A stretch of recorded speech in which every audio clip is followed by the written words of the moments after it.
अस्सलामुअलैकुम दोस्तों, कैसे हो? उम्मीद है कि सब खैरियत से होंगे। अल्लाह आप लोगों को ऐसे ही खुश रखे। पुराने जमाने से एक सिलसिला चला आ रहा है और यही सबकी सोच बनी हुई है कि जब भी लड़का लड़की शादी करते हैं और औलाद पैदा करते हैं तो वो अपनी औलाद को पालते हैं, पोसते हैं, उनको पढ़ाते हैं, उनको एजुकेट कराते हैं या फिर उन्हें अच्छा बिजनेसमैन बनाते हैं या उनको अपनी प्रॉपर्टी में शरीक करते हैं, उनको वर्सा देते हैं, उनको सपोर्ट करते हैं और उन्हें एक अच्छे मकाम पर पहुंचाने की कोशिश करते हैं और अपनी औलाद से ये उम्मीद करते हैं कि यही औलाद, चाहे बेटा हो या बेटी, खास करके बेटों से ये उम्मीद की जाती है कि ये औलाद हमारे बुढ़ापे का सहारा बनेगी, ये औलाद हमारे बुढ़ापे की लाठी बनेगी।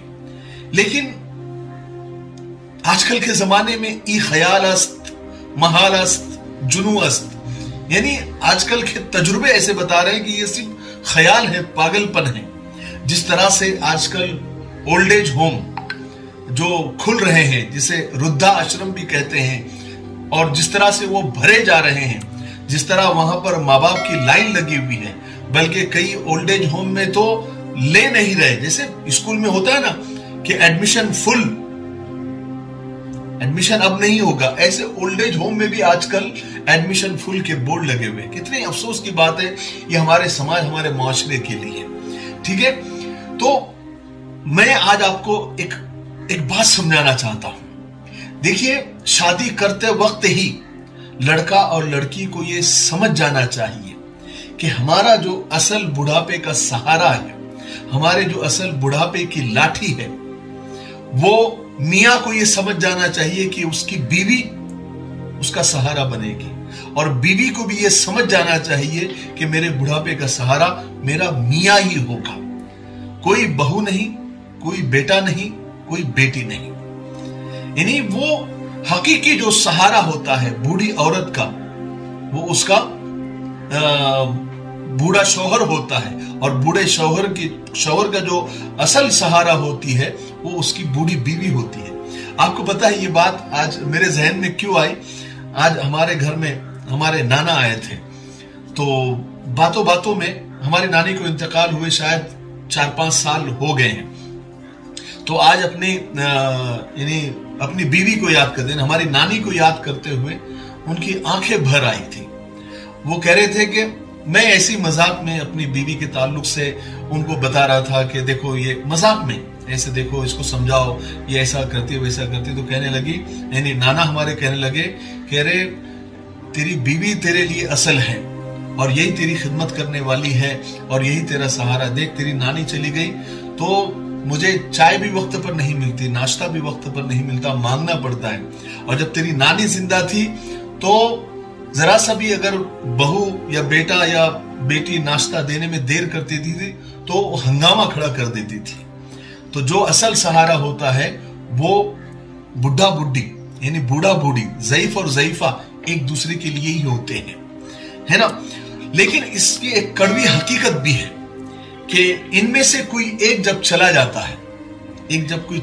है तो फिर जो बच जाता है वो जरा बेसहारा हो जाता है, उसका कोई पूछने वाला नहीं होता है। खास करके वो अकेला बूढ़ा या अकेली बूढ़ी जिसको कोई बीमारी लगी हो, बीपी हो, शुगर हो या और दूसरी बहुत सारी बीमारी अगर उसको लगी हो, तो वो तो बहुत ही अजियत से, मुसीबत से और परेशानियों से ऐसे बुजुर्ग गुजरते हैं।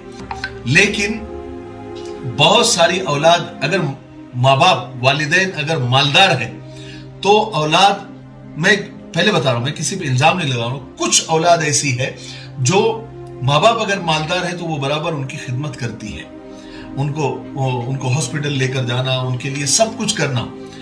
हो सकता है जायदाद की लालच हो कुछ लोगों को, सबको नहीं, कुछ लोगों को, तो वो आप देखेंगे मालदार माँ बाप कभी परेशान नहीं होते, उनकी औलाद बराबर उनकी खिदमत करती है। और बहुत सारे ऐसे गरीब औलाद भी है जो बिल्कुल इखलास के साथ, लिल्लाहियत के साथ अल्लाह के लिए माँ बाप की खिदमत करते हैं। तो दोनों जगह कुछ कुछ लोग ऐसे हैं, सब 100% ऐसे हैं ऐसा नहीं है, लेकिन अक्सर जगह पर ऐसा होता है कि माँ बाप अगर मालदार नहीं है और बीमार है तो औलाद उनका ध्यान नहीं देती, यानी उनकी खिदमत नहीं करती।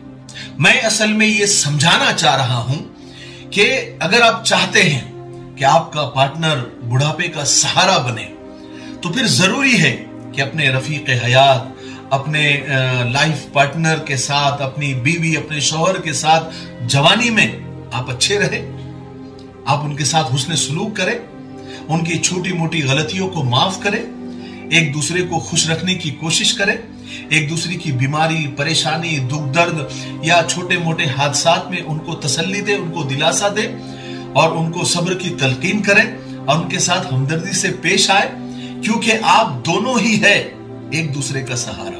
बुढ़ापे में देखो, आप ये देख लो, अगर आपको तजुर्बा नहीं है तो आप किसी बूढ़े जोड़े को देख लो, कैसे दोनों एक दूसरे का ख्याल रखते हैं, कैसे दोनों एक दूसरे के खाने पीने का ख्याल रखते हैं, कैसे दोनों में से अगर किसी एक को तकलीफ हो जाए तो घर में हंगामा कर देते हैं, लेकिन एक दूसरे का पूरा ख्याल रखते हैं। छोटी छोटी चीजों पर वो एक दूसरे को इतना इतना एक दूसरे के ऊपर जान देते हैं कि ऐसा लगता है कि इनको अभी अभी जैसे होता है नया नया इश्क, नया नया प्यार, नई नई मोहब्बत, इतना उनके अंदर वो बूढ़ा बूढ़ी में या फिर दोनों में इतना प्यार होता है। तो याद रखो, अगर जवानी में आपने एक दूसरे को सताया है, एक दूसरे को परेशान किया है, बार बार आप तलाक तक आपकी नौबत गई है, बार बार आपकी बैठकें बैठी है, बार बार आप कोर्ट कचहरी पुलिस स्टेशन गए हैं, तो ऐसी जोड़ियां जब दोनों में से कोई एक कमजोर हो जाता है तो फिर दूसरे वाला उसका बदला लेने की कोशिश करता है। ऐसा भी देखा गया है, जैसा कि हजरत खदीजा रज़ी अल्लाह तआला अन्हा ने हुजूर पाक सल्लल्लाहु अलैहि वसल्लम को पहले वही के वक्त, ताइफ के वाक़ये के वक्त, दीगर और दूसरी परेशानियों के मौके पर आपने बिल्कुल बावफा बीवी की तरह, हमदर्द बीवी की तरह, जानिसार बीवी की तरह हजरत खदीजा रज़ी अल्लाह तआला अन्हा ने आप सल्लल्लाहु अलैहि वसल्लम को तसल्ली दी, दिलासा दिया। तारीख के औराक में, तारीख के वरक में, ये किताबों में ये दर्ज है कि आप सल्लल्लाहु अलैहि वसल्लम ने फरमाया कि खदीजा ऐसी थी, यानी उसकी तारीफें किया करते थे। हजरत आयशा रज़ी अल्लाह तआला अन्हा फरमाती है कि रसूल पाक सल्लल्लाहु अलैहि वसल्लम की तमाम बीवियों में जितनी गैरत मुझे हजरत खदीजा रज़ी अल्लाह तआला अन्हा से आती थी उतनी किसी से भी नहीं आती थी।